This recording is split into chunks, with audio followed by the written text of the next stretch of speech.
Now, President of the Intersecondary Schools Sports Association, Keith Wellington, believes that Jamaica possesses the right environment for development of young athletes, despite an opposing opinion from the JOA president. Christopher Scott reports. ISSA President Keith Wellington says the process of developing athletes at the youth level is not perfect, but it works. His comments come after Jamaica Olympic Association President Christopher Samuda said Jamaica must take a hard look at how it develops young athletes, warning that only a small percentage make the leap to the international stage. According to Wellington, the current system has managed to capture the most talented athletes. Sometimes we try and fix something that is already working.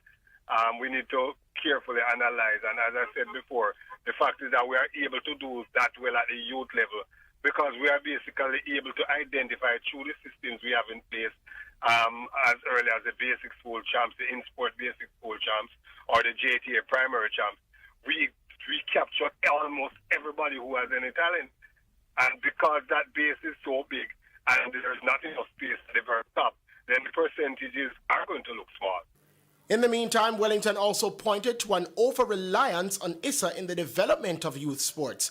Wellington highlighted the recent launch of the FIFA Football for Schools program by the Jamaica Football Federation and how it needs to be extended beyond the corporate area. But again, that is restricted almost exclusively to youngsters in Kingston. So a lot of the youngsters in Central and Western Jamaica don't have that opportunity for the development scheme, which is, by the way, funded by FIFA.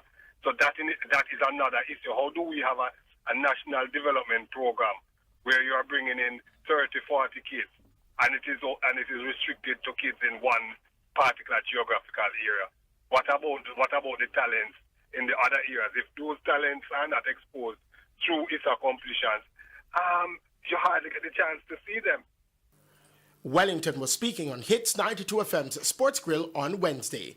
Christopher Scott, TVJ Sports.